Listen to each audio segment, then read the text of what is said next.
तो ट्रेलर देखा, बहुत अच्छा ट्रेलर है, बहुत कमाल का ट्रेलर लग रहा है इसमें। तो राधिका, अपने कैरेक्टर के बारे में, इस मूवी में जो आप प्ले कर रहे हैं, इसकी प्रिपरेशन के बारे में, और आपको कैसा लगा ये? आपने शायद सजनी शिंदे का आप किरदार प्ले कर रही हैं, तो इसके पूरे आपकी क्या जर्नी कैसी रही, इसके बारे में जानना जी। मैं सजनी शिंदे प्ले कर रही हूँ जो मिसिंग हो जाती है। एक फिजिक्स टीचर है, काफी sweet endearing girl next door.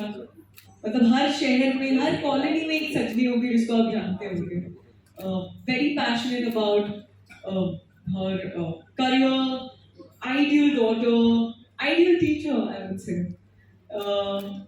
And कैसे रातों रात एक प्राइवेट वीडियो वायरल होने की वजह से उसकी लाइफ बदल जाती है। सो जर्नी काफी ओवरवेलमिंग रही है, मेरे लिए काफी टफ रही थी, क्योंकि अब मुझे एक्चुअली ज्यादा बुरा लग रहा है कि मैं किससे सुनती हूँ कि इन लोगों ने बहुत मस्ती की सेट पे और बहुत अच्छा माहौल रहा था, एंड क्या निखिल ने माहौल रखता है, पता ही नहीं लगता कि काम हो रहा है। मेरे लिए honestly it was very very dark, maybe because I was on the receiving end, and काफी इमोशंस होते हैं जो आपने रियल लाइफ में भी दबाए हुए होते हैं, जो आपको इमोट करने होते हैं यहाँ पे, तो दैट हेल्पलेसनेस।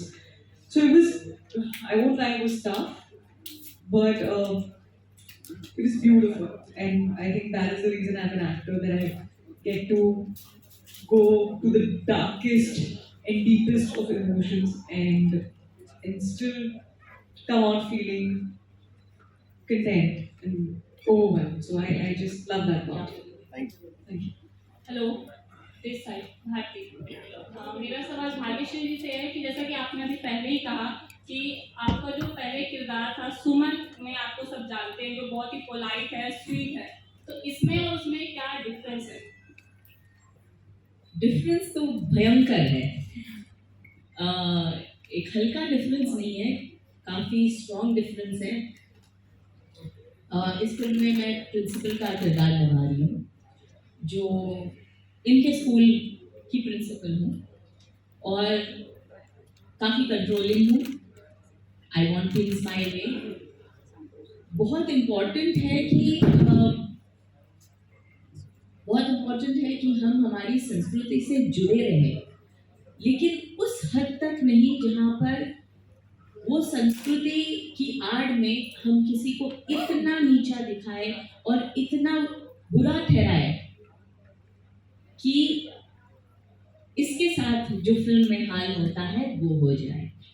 आजकल हम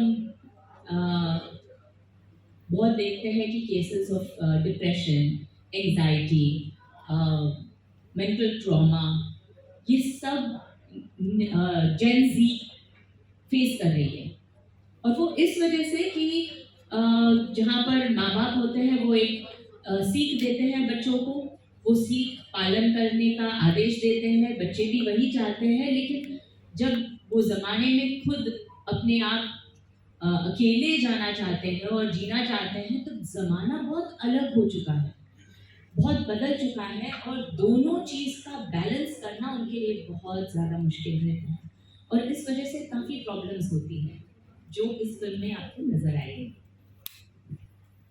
Hi all of you, this is Saurabh from Bharti। एक ट्रेलर में बहुत ही दमदार डायलॉग है, औरत वो आधार कार्ड नहीं जहाँ आप जाओ वहाँ चला दो। और मैं यही जानना चाहता हूँ, बिकॉज जिस तरीके से हमने देखा है कि चाहे OTT हो चाहे बॉलीवुड हो, उसमें जो वुमेन, जो फीमेल एक्ट्रेसेस हैं, दे टेकन फ्रेंड्स, और देखिए ये सबसे बड़ा एग्जांपल है। आप तीनों को देखो तो आपको लगता है कि धीरे धीरे परसेप्शंस जो हम देखते थे, मेल स्टार एक फ्रंट सीट पे है, वो ड्राइव कर रहा है पूरी कहानी को, लेकिन अभी things have changed, perception has changed, and we can look three of you sitting in front of us, carrying the story powerfully, strongly in front of us।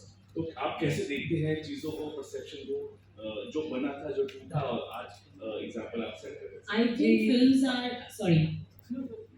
I think films are a reflection of what our society is, और आज जैसे हम देखते हैं, कोई भी field में आप देखिए, हमारे फिल्म इंडस्ट्री में देखिए, पहले it was a male dominated field only.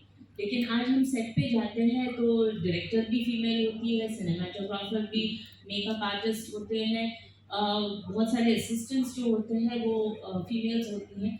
So I think the society has now accepted कि औरत सब कुछ कर सकती है, साथ साथ में घर संभालते हुए भी, because we are caretakers essentially, लेकिन बाकी सब भी कर सकती है।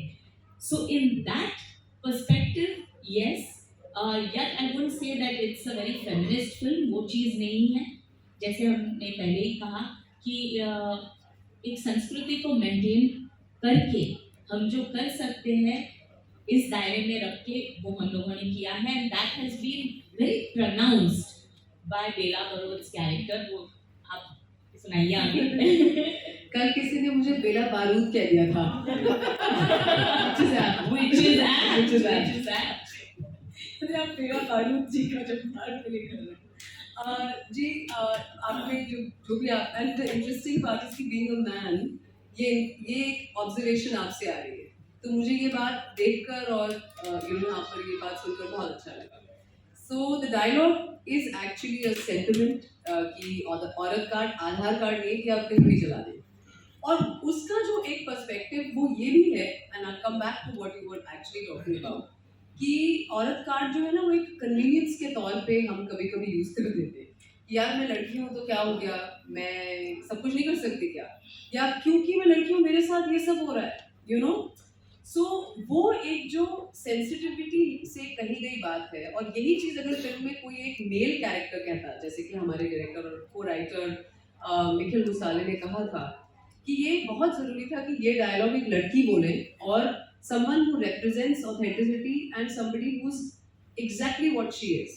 वो कुछ कहानियाँ नहीं बनाती हैं, वो कुछ ड्रामा नहीं करती हैं, what you see is what you get। so उनसे ये कैरेक्टर से, उस कैरेक्टर बेला बारोद से ये लाइन आती हुई बहुत ही एक अप्रोप्रिएट एक चीज़ थी फिल्म में किरदार के हिसाब से। अब रही बात जो फिल्म फीमेल लेड फिल्म्स है, it's a great time, it's the best time for female actors to be alive, to be working, and मेरा ये पर्सनल मानना है कि OTT का बहुत बड़ा हाथ है, क्योंकि कंटेंट इतना बड़ा है ना कि अब लोगों को ये राइटर्स क्रिएटर्स सोचने पर मजबूर हो गए कि हम और क्या करें। अब लड़कियां सिर्फ एक्सेसरीज या सिर्फ एक चीयर लीडर या सिर्फ एक अच्छी बहू, अच्छी बेटी या अच्छी गर्लफ्रेंड या अच्छी वाइफ वो भी है, प्लस और कुछ है। सो वो एक बहुत एक्साइटिंग चीज़ है। So as an actor I have seen in the last 10 years कितना फ़र्क पड़ गया है in the kind of scripts that are coming towards me. इस तरह की कहानी या फिर एक स्कूल ऑफ लाइफ मैंने किया था, वो उस तरह की चीज़ें उन लोगों को, उनको पैसा ही नहीं मिलता बनने के लिए, यू नो। बहुत एक्साइटिंग टाइम्स हैं, बहुत अच्छा लग रहा है आजकल इंडस्ट्री में जहाँ जाएँ। जैसे भाग्यश्री मैम ने इतना अच्छे से पॉइंट आउट किया कि हर डिपार्टमेंट में लड़कियाँ they are leading the way, you know. हमारी मैनेजर्स, हमारी PR टीम सब लड़कियाँ हैं। It's an all girls show. तालियां बजाई जा सकती हैं।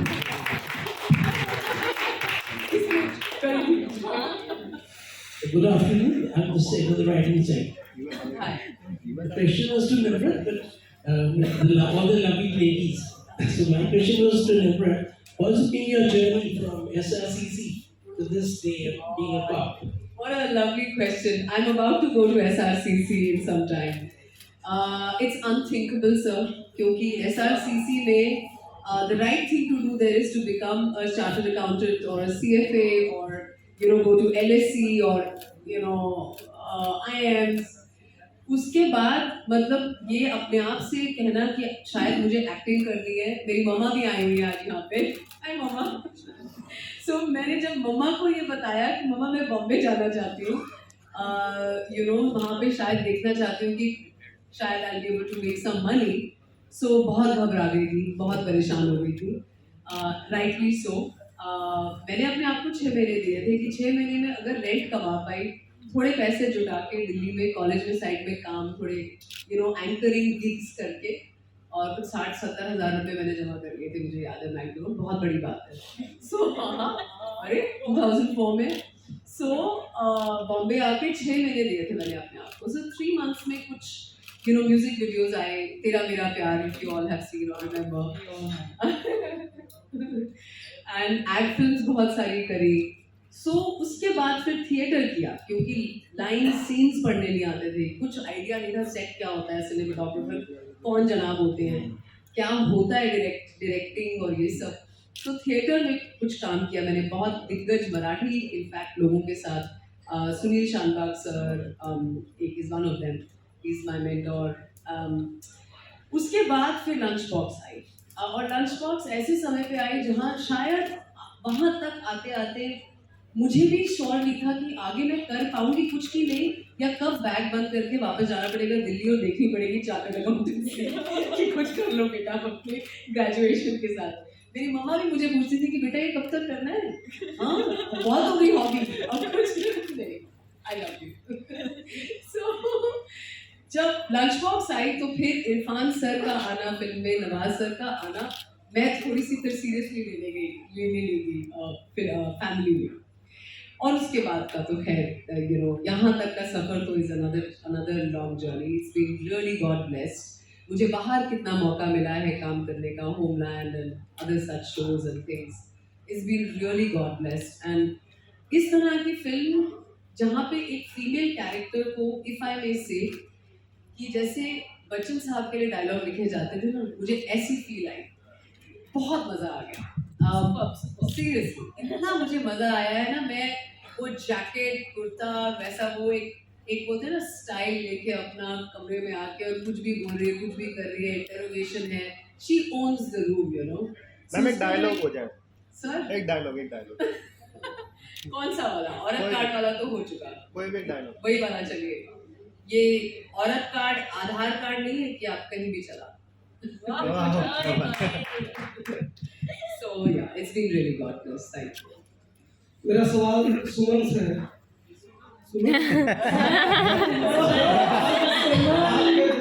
सुमन से मशहूर हुई है दुनिया में, जमाने में वो फिल्म हम लोगों ने पता नहीं किसी सब ने 20 बार 25 बार सब पता नहीं कितनी बार देखी लोगों ने।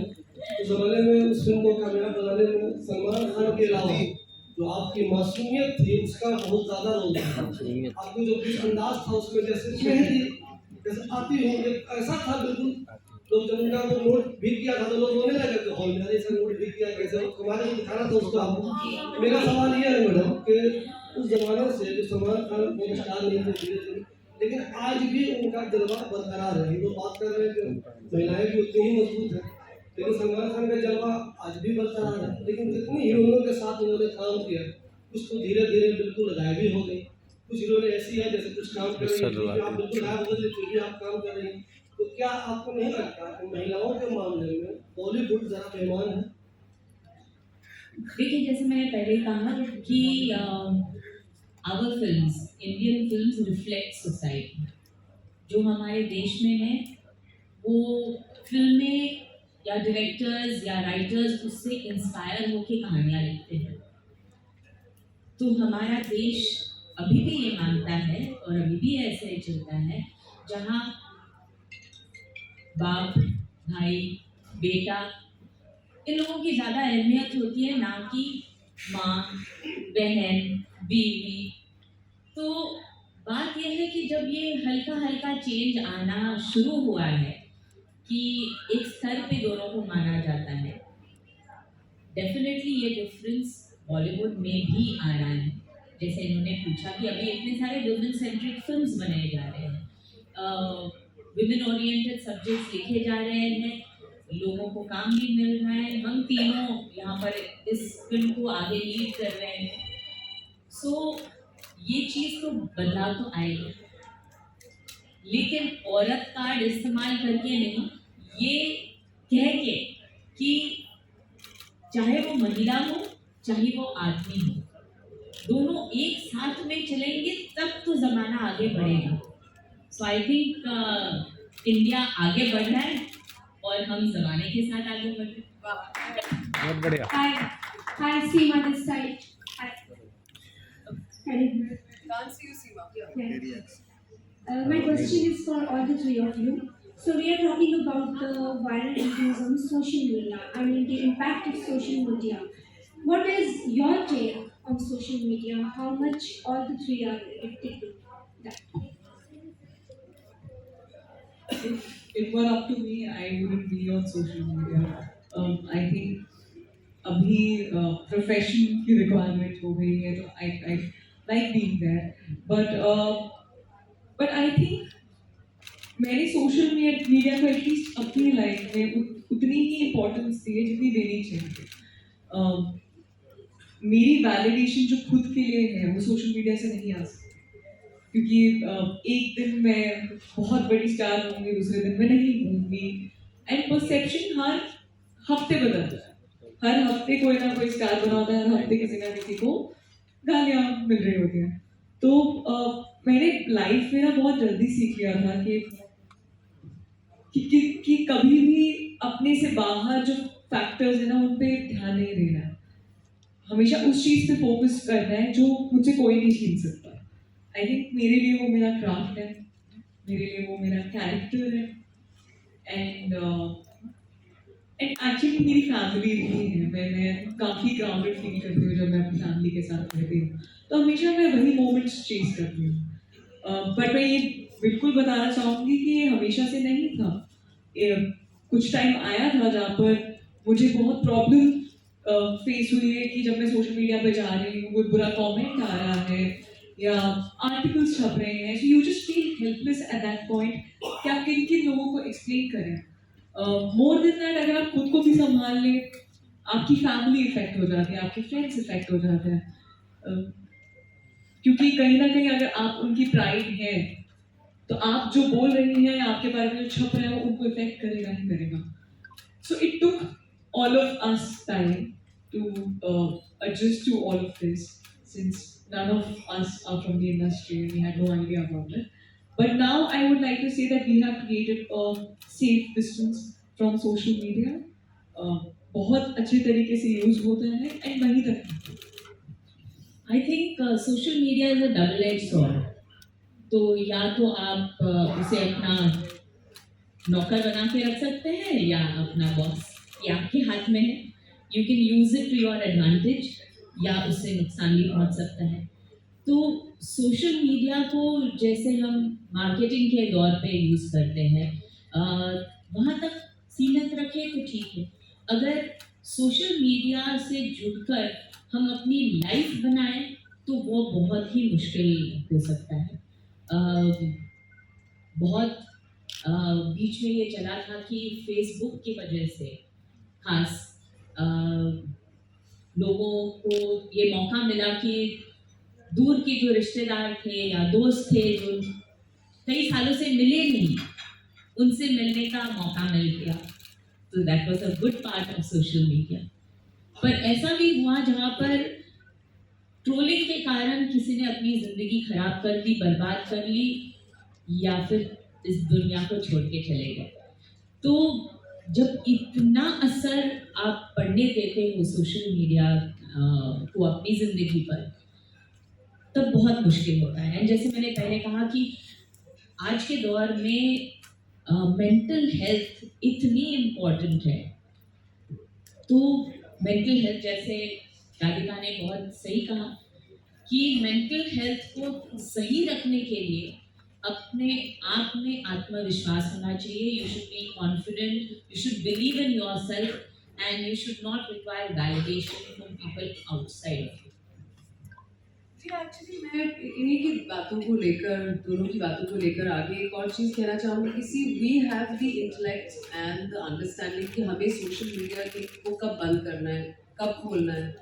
The problem is actually with the younger children, youth, school going kids, जो क्रिकेट बैट पकड़ने से पहले फ़ोन पकड़ते हैं हाथ में. तो सवाल ये है कि how do we like create a sensible and a healthy relationship between them and social media.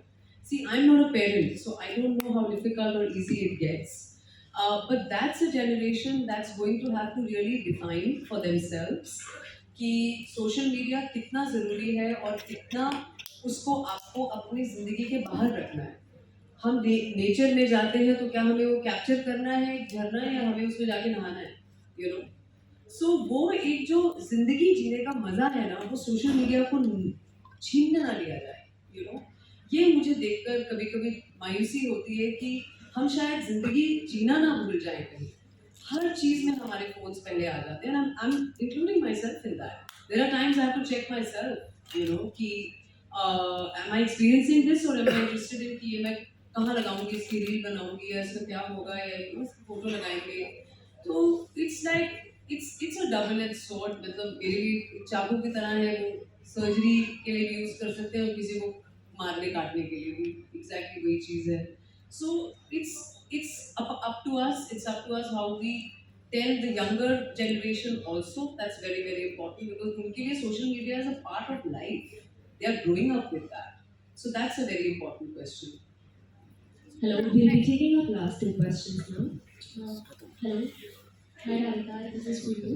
आप इसमें सजनी सिंधे का किरदार निभा रही हैं, तो राधिका और सजनी सिंधे रियल लाइफ में कैसे अलग है? जी बहुत अलग है, बहुत ज़्यादा अलग है, बहुत ज़्यादा है। I think Sanjini is way more innocent तो मैं भी हूँ यार। She's just way more sensitive, vulnerable, थोड़ी मीक है। मैं दिल्ली की हूँ, मैं तो बस बोल देती हूँ फिर सोचती हूँ। तो आई थिंक उसमें एक नाजुकपन है, वो एक जैसे फूल होता है ना कि ज़्यादा टच नहीं कर सकते, तोड़ नहीं सकते, बहुत नाजुक है वो। एंड उसी में उसकी ब्यूटी है। I think as an actor भी वो चीज़ एक्सपीरियंस करना। मैं एक्टर बनी ही इसलिए हूँ क्योंकि मैं एक लाइफ से बोर हो जाती हूँ। तो अगर मेरा कैरेक्टर मुझसे बहुत अपार्ट होता है, बहुत दूर होता है, मैं कोशिश करती हूँ कि मैं वही लाइफ जीऊँ। तो आई थिंक सजनी मेरे लिए वो है। निवृत्त, one question for you. Hi. आपने लंच बॉक्स में जो किरदार निभाया है वो एक बहुत ही नॉर्मल लड़की का है जो प्यार के लिए तरसती है, और ये जो किरदार आपने निभाया वो बहुत अलग है, एक बोल्ड लड़की है। प्यार के लिए तो वो भी तरस। लेकिन आप वहाँ पे थोड़ा सा आप एक वाइफ का किरदार निभाती हैं और थोड़ा सा लाचार दिखती है, तो इन दोनों को आप कैसे जज करती हैं? जी बिल्कुल, बहुत ही ज़्यादा अलग अलग लड़कियां हैं ये दोनों, इला और बेला। इला से बेला तक का सफर, हाँ बहुत अलग है। देखिए इला जो थी, she was a very quiet, introverted and an inconfident person, you know. उनको डर था कि उनकी ज़िंदगी से अगर उनकी घर गृहस्थी ले ली जाए तो उनकी अपनी आइडेंटिटी शायद कुछ नहीं। पर एट द सेम टाइम धीरे धीरे करके ये जो एक उनकी लाइफ में अनरिक्वाइटेड लव स्टोरी आ गई, उसकी वजह से उनमें एक होप और एक ड्रीम्स और एक यू नो फ्यूचर की एक जो अंदर एक होती है ना कि उनकी ख्वाहिश जागी, you know. So I feel like वो उनकी दुनिया थी, वो चार दीवारी में रहती थी, and that's a very different kind of a character. Bela Barot is a firecracker, you know, पटाखा लड़की है, उसको कुछ भी सामने आ जाए उसको कोई डर नहीं लगता। शी इज फियरलेस, वो अच्छों का बैंड बजा देती है, यू नो। उसकी प्रेजेंस, उसकी जो गेज है वही बहुत है, उससे हर कोई डरता है आते जाते। वो एक बाहर से सख्त बट अंदर से नरम लड़की है। आप उसको उसकी पर्सनल निजी एक पॉइंट ऑफ व्यू देखेंगे, she is very sensitive, she understands exactly कहाँ क्या हो रहा है, सजनी की फैमिली के साथ क्या हो रहा है, उसके मंगेतर के साथ क्या हो रहा है, कौन कितने पानी है, यू नो। वो शायद आपको थोड़ा सा मुश्किल समय देगी with her you know exterior, but on her own she knows exactly आपका सच क्या और आप कहाँ पर है। सो वो पटाखा बेला बारूद। Well, thank you so much everybody for joining us here today. That is it for now. Hello. Alright, this is the last question. सजी शिंदे का वायरल वीडियो एवरीबॉडी सस्पेक्ट, और इसमें आपने पॉप का रोल करा है। जी सर। तो क्या आपने अपने आसपास की जो जर्नी है उसको इसमें कहीं ना कहीं ढाला है, या कहीं तब्बू को आपने देखा कि लगातार वो कई ऐसी फिल्मों में आती रही है जो पॉप का रोल उन्होंने किया है? तो क्योंकि एक कानून की प्रक्रिया है, कानून को जानना और पॉप की प्रक्रिया को जानना बहुत जरूरी होता है किसी भी कैरेक्टर में जाने के लिए। तो आप बताएंगे कि आपका जर्नी क्या रहा? सर कॉप्स तो बहुत एक्साइटिंग एक रोल होता है किसी भी एक्टर के लिए, और तबू मैम तो मतलब आइकॉनिक है। उनको तो मतलब उनकी तो मिसाल दी जाती है जिस तरह से वो हर रोल करती हैं। मेरे हिसाब से एक कॉप का रोल जो है वो बेला बारूद के कॉन्टेक्स्ट में वो ऐसा रोल नहीं है कि वो वर्दी पहनकर और हर जगह अपना रोब जमाने के हिसाब से घूमती है उस हिसाब से, क्योंकि वो कैरेक्टर वैसा नहीं है। उनका ये कैरेक्टर है कि वो कपड़ों के पीछे छुपती है, वो ब्लेंड इन होना चाहती है। She is a plain cloth cop, महिला सेल संभालती है, स्पेशल सीनियर पुलिस ऑफिसर है महाराष्ट्र पुलिस में। नॉर्थ की लड़की महाराष्ट्र में काम कर रही है सर, मराठी नहीं आती है, और उसको इस बात पे भी बुली किया जाता है अक्सर, और वो वापस जवाब भी मराठी में ही देती है। तो उसका जो एक जक्सटापोजिशन है ना वो बहुत इंटरेस्टिंग है, एक socio political point of view से ऑल्सो, कि इस तरह की लड़की कैसे वहाँ पे काम कर रही है और क्या है उसका उसकी जद्दोजहद, प्रॉब्लम्स, उसकी एक्साइटमेंट, एंथुसियाज्म, उनके डिपार्टमेंट में क्या क्या चीज़ें काम करती हैं नहीं करती हैं, थक जाते हैं कहाँ कहाँ कैसे कैसे लोगों से डीलिंग आपकी होती है। सो उनकी बिल्कुल स्ट्रीट टाइप लाइफ है, इसलिए उनकी लैंग्वेज भी वैसी है। जैसे कि हम दिल्ली में इतनी खूबसूरत हिंदी बोलते हैं ना, अच्छी हिंदी हम बोलते हैं, हम एटलीस्ट हम प्राउड। तो मुंबई में आप जाके हिंदी बोलेंगे तो वो बोलेगी किधर है तू, नहीं किधर है तू, हाँ क्या कर रहा है, इस तरह आवाज़ थोड़ी ऊंची, थोड़ा सा क्रिस्प कड़कपन थोड़ा सा, तो वो थोड़ी सी इस तरह की लड़की है।